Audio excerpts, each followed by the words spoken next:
Semangat pagi, salam sehat untuk kita semua. Terima kasih sudah hadir kembali di sini, di channel YouTube saya tentunya.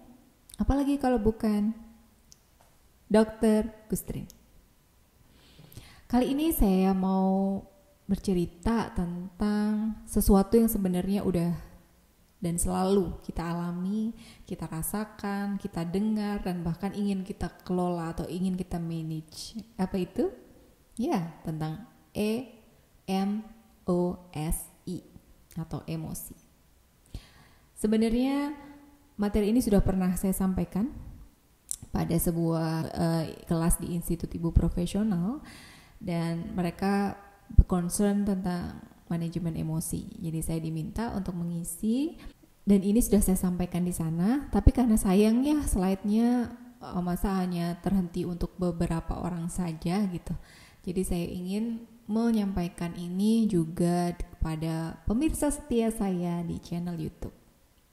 Seru nggak nih kira-kira? Oke, kita lihat saja apakah pembahasan saya ini bisa seru atau that's so ya. Tapi pada intinya saya ingin mencoba membagikan ya, walaupun ini bukan jadi ranah dari kedokteran secara spesifik ya, bukan dari ilmu kesehatan secara spesifik, karena ini banyak sekali cakupannya, mulai dari ilmu kedokteran, kemudian ilmu psikologi, kemudian juga ada ilmu spiritual ya, itu semua berkompetensi untuk membahas emosi dari sudut pandang masing-masing, oke? Jadi saya mencoba membahas dari sudut pandang saya ya, sebagai praktisi kesehatan juga dari seseorang yang tertarik di bidang psikologi dan pegiat di bidang kesehatan mental juga. Jadi saya ingin mencoba share ini dari sudut pandang saya gitu ya. So, apa itu emosi? Ada yang menyebutkan bahwa emosi adalah energi yang bergerak ya, energi yang bisa, kalau saya artikan ya, emosi ini adalah energi, luapan energi yang bisa berubah-ubah, bisa transformasi. Nah, apa benar? Nah, kita lihat dari definisi yang dikemukakan oleh seorang ahli ya di bidang neuropsikologi ya, dan ini saya ambil dari dasar-dasar neuropsikologi klinis. Jadi emosi ini menurut buku tersebut adalah reaksi atau dorongan untuk bertindak ya, yang bisa bersifat tenang ya, emosi itu bisa tenang, bisa juga terangsang atau tertrigger ya, atau tertekan alias tidak diungkapkan sama sekali, dia teredam gitu ya, teredam di dalam diri kita, tidak terungkapkan ya, terhadap sebuah stimulus atau rangsangan dari dalam diri kita maupun dari eksternal, dari luar diri kita, yang bermanifestasi dalam perubahan fungsi sistem saraf autonom. Apalagi itu sistem saraf autonom? Nanti kita bahas.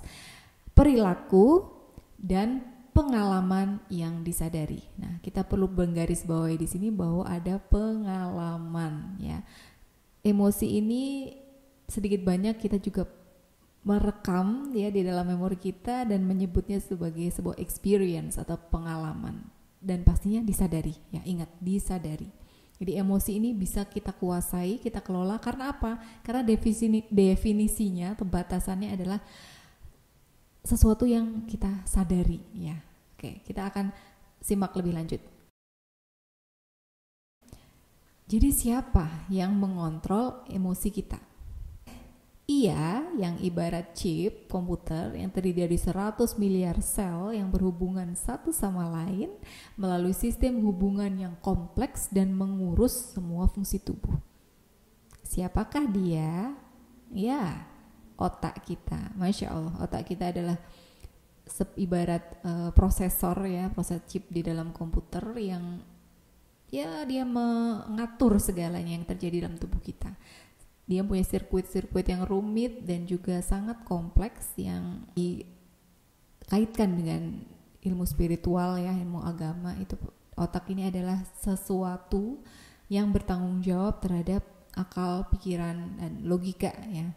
Dan ini mempunyai sirkuit juga dengan nafsu ya, atau perasaan nafsu dan jiwa kita yang sebenarnya kolbu kita atau jiwa kita ini yang mengatur seluruhnya ya, menjadi sirkuit dari apakah dia harus main logika, apakah perasaan atau bagaimana sesuai petunjuk dari Allah Subhanahu wa taala, itu berada deep inside our heart ya. Heart yang kita maksud ini bukan pada hati, tapi heart yang kolbu yang ada di dalam dada kita. Yang lebih lanjut lagi, di bagian otak ini siapakah yang bertanggung jawab terhadap emosi?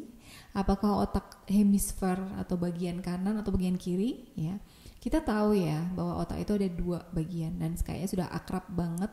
Ini otak bagian kiri nih fungsinya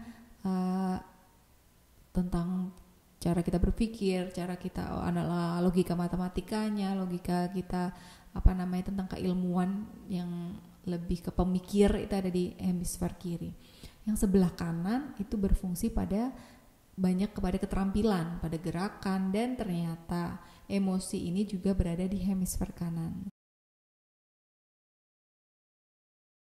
Di sini juga emosi diatur oleh tadi yang sudah saya sebutkan bahwa emosi ini diatur oleh sistem saraf autonom, dan satu lagi adalah sistem limbik. Limbik itu sesuatu yang melingkar, sesuatu yang punya sirkuit berputar, dan itu terdiri dari talamus, hipotalamus, hipokampus, dan amigdala. Nah, saya tidak akan membahas detail tentang ini, saya hanya ingin memperkenalkan bahwa emosi kita ini diatur oleh 2 sistem ini ya, sistem saraf autonom dan sistem limbik.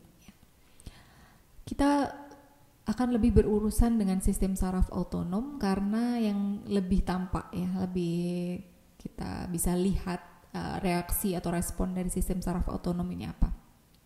Sistem saraf autonom terdiri dari 2, yaitu sistem saraf simpatik dan parasimpatik. Sistem saraf simpatik ini mempersiapkan tubuh untuk aktivitas yang berhubungan dengan stres ya, atau stresor gitu. Kalau ada stresor, maka sistem saraf simpatik ini akan aktif. Nah, kita bisa lihat bahwa ada perbedaan respon dari sistem saraf simpatik dan parasimpatik ya. Sistem saraf simpatik, kita bayangkan aja ada stres gitu. Nah, maka apa yang terjadi ya? Pupil dari mata melebar ya. Kemudian kelenjar ludah produksinya menurun, jadi kering banget rasanya. Kemudian mukosa hidung produksinya menurun, jadi kering gitu ya. Terus detak jantung meningkat, jadi deg-degan ya. Kalau ada stres, kita stres itu kan deg-degan gitu rasanya. Terus arteri atau pembuluh darah kita itu menyempit. Ya, efeknya kalau menyempit maka pasokan darah dalam tubuh itu jadi kurang ya, dan dia akan mengutamakan organ-organ dalam. Akhirnya ekstremitas tangan dan kaki itu biasanya dingin gitu kan, karena memang arterinya menyempit. Kemudian ada sistem pencernaan, penurunan motilitas atau pergerakan dari usus itu menurun, sehingga bisa dipastikan kembung ya, akan ada gejala-gejala seperti kembung kalau itu dibiarkan terlalu lama. Pada ginjal apa? Nah, produksi urin berkurang. Ini ada relativitasnya dengan yang lain ya. Kalau arteri menyempit itu kan pasti pressure-nya dia juga akan kurang ya, pasokan darah berkurang, akhirnya yang ke ginjal, yang disfilter ke ginjal juga pasti akan menurun. Otomatis urin pun akan berkurang ya. Kebalikan dari fungsi ginjal di mana urin berkurang, ini ternyata pengaktifan dari kelenjar keringat. Jadi ada pengeluaran ekskresi dari tubuh akan dikeluarkan dari keringat kita. Bagaimana dengan hati ya? Kita sudah pernah belajar tentang bagaimana fungsi hati, metabolisme di hati. Nah, ternyata adanya stresor ini membuat saraf simpatik mengonversi glikogen itu berubah untuk menjadi glukosa, karena dianggap kalorinya kurang nih, kita butuh banyak tenaga, maka banyak glukosa yang diproduksi, yang diubah dari glikogen yang tersimpan di hati. Sebaliknya, sistem saraf parasimpatik itu berperan dalam menghemat energi tubuh dengan mengembalikan fungsi tubuh ke homeostatis atau ke keseimbangannya ya, terutama setelah respon fight or flight diaktifkan sebelumnya oleh sistem saraf simpatik. Oh ya, tadi sistem simpatik kan ada stresor ya. Adanya stres pada kita itu diartikan dalam 2 hal. Kita bisa hadapi yaitu dengan fight or flight, kita kabur atau kita menghindar dari stresor itu. Jadi ada 2 pilihan dan itu diaktifkan oleh adrenalin ya. Itu responnya adalah fight or flight gitu. Dan itu membantu sekali di kinerja dari saraf simpatik. Nah, saraf parasimpatik ini otomatis kerjanya adalah kebalikan dari sistem saraf simpatik ya. Kalau tadi pupilnya di simpatik dilebarkan, parasimpatik sebaliknya, dan lainnya juga kebalikan dari kinerja sistem saraf simpatik ya. Bisa dilihat pada gambar berikut. Sekarang kalau kita amati dari perubahan dari respon tubuh terhadap emosi ya.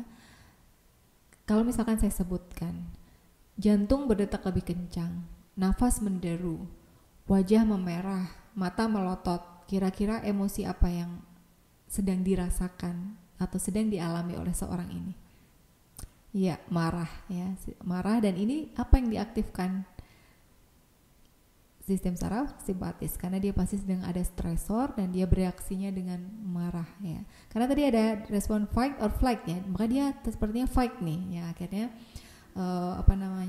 berusaha untuk berjuang atau berperang gitu ya. Jadi jantung berdetak lebih kencang, napas menderu, wajah merah, mata melotot karena pupilnya melebar ya. Itu adalah respon fight. Nah, kalau saya sebutkan ada detak jantung melambat, nafas melambat, malah seolah seperti tertahan, kelenjar air mata aktif, kepala terus menunduk ya, otot-otot di wajah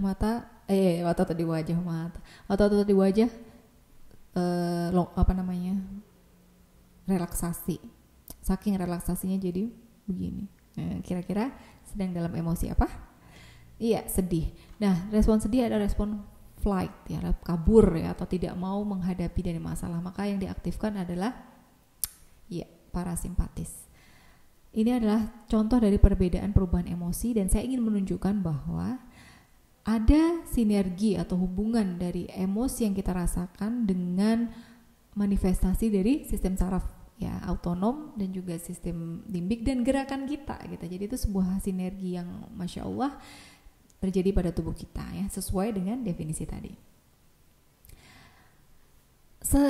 Selain dari pengaruh dari saraf, dari kontrol otak, dari hormon adrenalin yang juga ikut mempengaruhi, pada manusia itu juga ada namanya hormon ya, terutama wanita nih. Wanita ini tergantung dengan hormon. So, what is the relationship between emotion and hormone?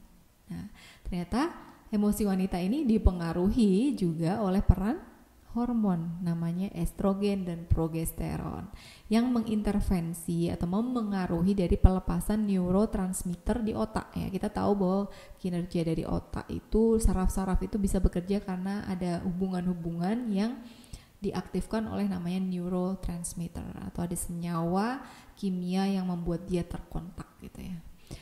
Nah, hal ini bisa menjadi titik acuh kita pada wanita ya. Kalau dia sedang menstruasi, maka ada premenstrual syndrome yang harus diperhatikan karena ada fluktuasi dari hormon estrogen dan progesteron yang keren gitu ya.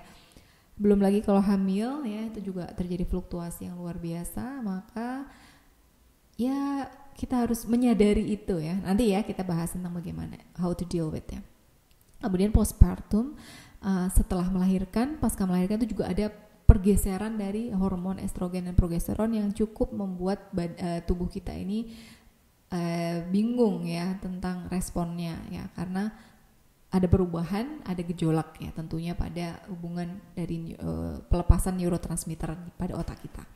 Jadi itu dari tiga keadaan khusus pada manusia, terutama wanita, yang menyebabkan adanya pergeseran hormon. Nah, ini belum lagi saya tulis kalau ada menopause ya. Menopause juga akan terjadi gejolak dan fluktuasi yang luar biasa, itu mempengaruhi adaptasi kita untuk tetap waras dalam tanda kutip.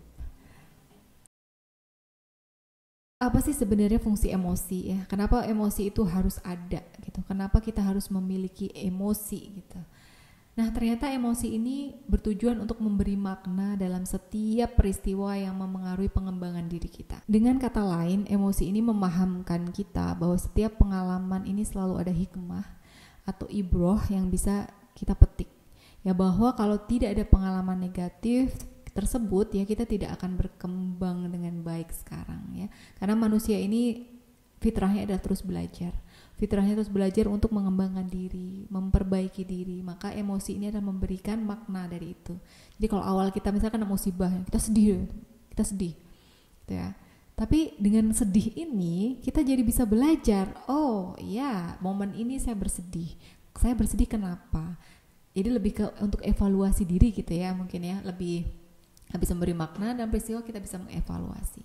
Kemudian yang kedua adalah menganalisis situasi sosial dan membantu proses interaksi dan adaptasi dari seseorang ya. Back to number one tadi, kalau kita ada event dalam dalam kehidupan kita, ada peristiwa dalam hidup kita, itu kan nggak serta-merta kita bisa adapted gitu, kita bisa sudah oke lah saya harus menjalani ini ya. Kadang susah untuk seseorang untuk bisa menerima, untuk bisa beradaptasi, untuk bisa menyesuaikan diri dengan kondisi lingkungan atau situasi yang baru. Nah, dan emosi ini bisa memberikan kita analisis ya, oh ya, dengan keadaan baru ini saya merasa insecure nih, saya merasa sedih, saya merasa takut, saya merasa kecewa atau dan sebagainya. Itu kan akhirnya kita bisa tahu ya, oh ternyata dengan begini saya dengan situasi sosial begini saya begitu gitu ya, dengan situasi sosial yang begono saya jadi begini ya gitu ya. Jadi kita bisa menganalisis situasi dan contohnya gini, kita takut ketemu sama orang ya, kita tidak berani menghadapi seseorang, kita takut untuk tidak diterima, kita takut tidak disukai, artinya kita kurang bisa beradaptasi ya. Karena ada emosi yang masih belum selesai ya, kita belum bisa menganalisis dengan baik, akhirnya kita bilang emosi ini belum selesai. Kalau bahasa sekarang kan banyak yang namanya inner child, seperti itu ya, inner child. Jadi ada sesuatu yang belum selesai di masa lalu dan akhirnya timbul kembali sekarang dan kita tidak bisa adapted with gitu ya. Itu karena kita lemah dalam manajemen emosinya atau pengelolaan emosinya ya. Nanti kita bahas tentang itu ya. Respon dari itu adalah kita tidak percaya diri ataupun malah bisa over self esteem atau terlalu pede ya, akhirnya jadi kayak lebay kita. Sehingga apa yang kita harapkan itu adalah kita bisa menghasilkan output yang positif ya. Kalau emosi kita terkontrol, terkelola dengan baik, terluapkan dengan baik, output kita sebagai manusia ini bisa bagus juga ya. Bisa juga kita gunakan untuk sharing dengan orang lain yang terutama pada orang-orang dengan pengalaman yang sama tapi susah beradaptasi gitu. Tadi saya sudah sebutkan bahwa kita harus bisa mengelola emosi dengan baik ya. Nah, gimana kalau emosi ini tidak terkelola, tidak terekspresikan atau tidak tersampaikan, tidak tersalurkan dengan baik ya? Maka hal yang kita khawatirkan adalah kesehatan jasmani kita itu bisa terganggu ya, yaitu bisa terjadi psikosomatik, yaitu penyakit yang terjadi dalam tubuh, yang seolah-olah terjadi dalam tubuh karena psikis kita, karena pikiran kita, karena perasaan kita gitu ya. Dan ini yang terkena biasanya organ-organ kita yang lemah, karena kan saraf simpatis tadi terlalu bekerja ya.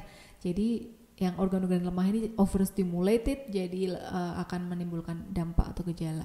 Contohnya yang sering ya, saya bahas yang sering aja nih. Kalau kita kena stresor lebih besar, menurut kita tidak bisa coping dengan baik, tidak bisa handle dengan baik, akhirnya apa? Asam lambung kita naik ya. Kalau ada masalah pada jantung kita lemah, maka akan terjadi serangan jantung bisa jadi ya. Atau kalau pembuluh darah kita yang lemah ya, kita bisa terjadi serangan jantung juga, atau bisa kena stroke. Nah itu ada beberapa macam dan saya tidak bisa sebutkan satu persatu tentang minor organ ini, dan tiap orang memang beda-beda, ada yang ginjalnya, ada yang ini bla bla bla, banyak sekali.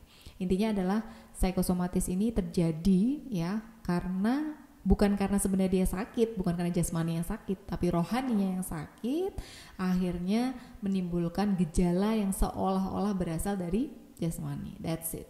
Itu yang disebut psikosomatis. Yang kedua adalah kesehatan mental ya. Oke, yang pertama tadi adalah kesehatan jasmani yang terganggu, yang awalnya psikosomatis bisa jadi benar-benar sakit ya. Tapi kalau ini nggak kena badannya, tapi langsung ke mentalnya ya. Jadi yang dirusak adalah mentalnya, atau bagaimana komunikasi dari neurotransmitter di otak itu yang jadi gagal gitu. Akhirnya emosi negatif itu tidak terkelola dengan baik ya, bisa jadi overthinking seperti itu, anti kritik, oversensitive ya, dan parahnya lagi bisa terjadi gangguan jiwa seperti depresi dari ringan sampai berat, schizofren dan lain sebagainya. So what we need ya, apa yang kita butuhkan? Kita membutuhkan kecerdasan emosional atau emotional intelligence. Sebenarnya kalau dilengkapi lagi akan menjadi ESQ ya, emotional spiritual intelligence. Jadi kecerdasan emosi dan spiritual. Karena saya sampaikan tadi manusia ini sebenarnya tidak hanya dikontrol oleh otak ya, tapi kolbu kita yang mengontrolnya, dan ini apa? Spiritual ya. Jadi tak cukup hanya IQ berasal dari logika semata, kita juga butuh ESQ gitu ya. Emotional intelligence ini fokusnya adalah melatih memori atau sirkuit pada amigdala ya. Tadi kan saya sudah sampaikan bahwa ada sistem limbik ya yang memengaruhi dari emosi kita. Nah, sistem limbik ini switchnya, on off-nya, saklarnya itu pada amigdala, pada memori-memori atau pengalaman yang direkam pada dia. Jadi sebenarnya gini, semakin kaya pengalaman emosi kita, semakin kaya pengalaman kita, itu semakin gampang amigdala ini bekerja, men-switch on off. Oh ini, aku harusnya nggak marah nih, aku harusnya lebih kalem di sini. Jadi di press responnya, karena kita sudah banyak latihan tentang itu. Manajernya siapa ya? Dia punya switch on off, itu kan atas perintah juga. Nah, yang memanage itu adalah korteks prefrontal dari otak ya. Jadi korteks prefrontal otak ini berperan dalam ekspresi verbal, ingatan, sesuatu hal yang abstrak, dan kemampuan untuk memahami hubungan spesial antara diri dan lingkungan seseorang. Gitu. Jadi bisa dipahami ya bahwa otak ini juga selain hanya berpikir tapi juga memutuskan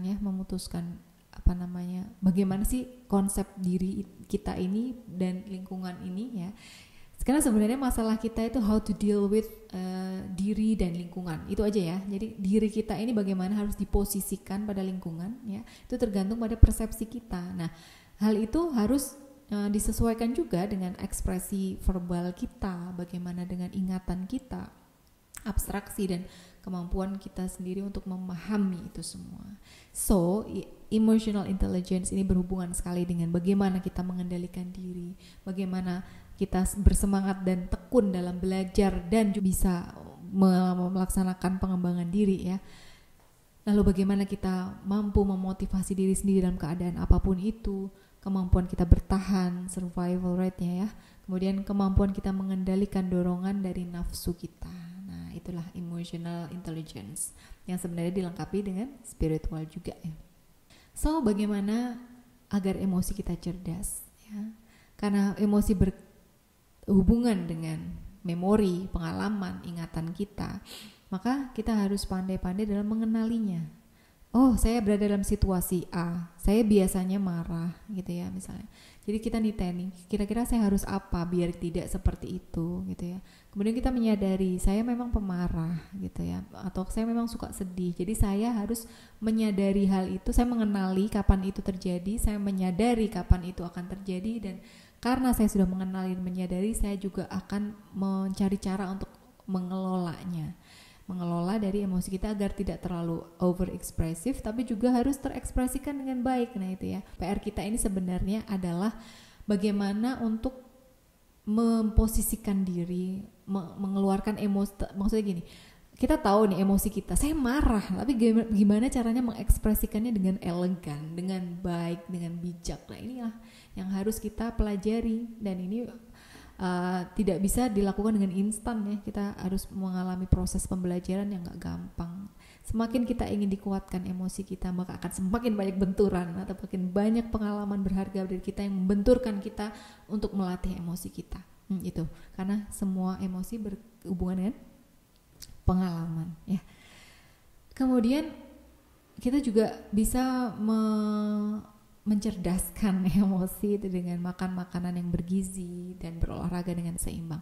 Karena penelitian itu menunjukkan bahwa makan makanan yang lebih banyak kafein, lebih banyak gula ya, lebih banyak garam itu bisa men-trigger sinaps-sinaps di otak kita, neurotransmitter ini jadi overreactive, saudara-saudara. Jadi lebih baik kurangi makanan-makanan seperti itu. Pastikan piramida makanan kita terapkan dengan baik ya untuk konsumsi nutrisi harian kita.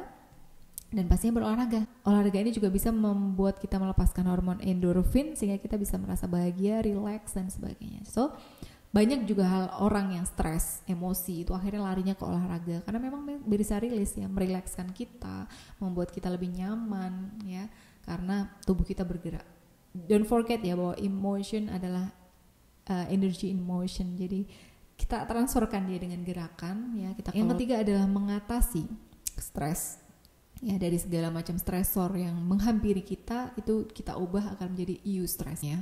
Stres yang baik, jangan sampai distress. Kalau distress ya over gitu lah. Tapi kalau eustress kita akan mengubah dari stresor tadi menjadi sebuah energi baik, akhirnya mendorong kita untuk menjadi lebih baik. Tapi kalau distress itu kita tahan ya, kita tahan jangan sampai si stresnya jadi per gitu. Jadi setiap ditahan tuh akhirnya kalau namanya per ya, ibarat per kalau ditahan terus dipush akhirnya suatu saat dia akan lompat dan akan merusak semuanya. Jadi atasi stres sesegera mungkin kita mengenali bahwa kita stres ya. Jangan menolak ya, jangan menolak bahwa aku nggak apa-apa, aku nggak stres. Nah, itu justru akan memperparah keadaan di kemudian hari.